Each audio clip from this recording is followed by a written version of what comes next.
Good evening ka-random, ang pag-uusapan natin ngayon is yung multi-tester. So ano ba yung gamit ng multi-tester? Ang multi-tester ay isa siyang electrical tool kung saan is mache-check mo yung mga properties ng electrical. Ano-ano ba yung makikita mo dito? Ito is, yung multi-tester na to is Aneng ST181. Pagkakabili ko dito sa tester na to is $399. So dun sa $399, ito na yung mga specs na makukuha mo. Sa loob pala is meron siyang, ito yung pinaka-package niya, yung pinaka-tester, test probe at lalagyan. Ngayon, ano yung mga pwedeng gawin ng tester na to? So dito sa tester na to is pwede kang mag-test ng volt DC. Ano ba yung mga DC? Battery ng motor, battery ng sasakyan, at pwede mong gamitin sa pagsusolar, lalo na kung DIY. Sunod is itong volt AC. Gagamitin mo naman siya pag test ng mga outlet, mga saksakan. At ito. So dito, merong apat na pwede kang gawin. So para mag-select ka, makikita nyo nakatutok siya sa apat. So nakalagay dito is auto. Ito pala is may backlight. I-hold mo lang, mag-activate yung backlight niya. Ngayon, para mag-cycle ka, ito is nasa resistensya. Pag sinaycle mo sa diode, so pwede ka mag-test ng diode. Itim is positive, pula is negative.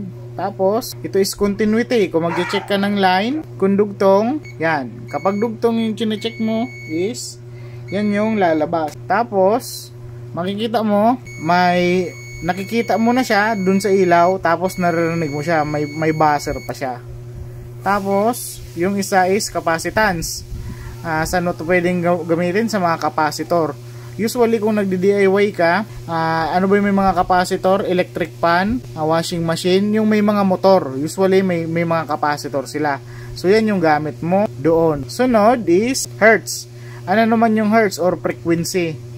Yan yung lumalabas na sa mga outlet natin. Halimbawa, gusto mong ma-check kung ano yung hertz ng outlet. So dito mo siya titingnan. Sa Pilipinas, ang alam ko is 60 Hz tayo, pero may mga device kasi na 50 Hz and merong gumagana na 50 and 60 Hz na appliances. Pero kung gusto mo i-check, yan, dito ka pupunta sa Hz. Tapos yung sunod is ampere AC. Paano mo siya i-check?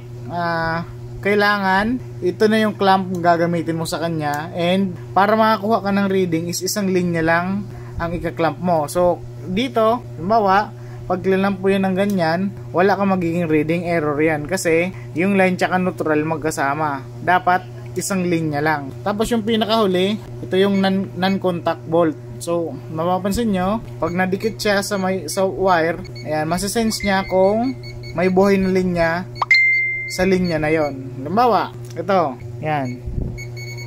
Ayan, ibig sabihin, itong plastic molding na to, sa loob niya is may buhay na linya.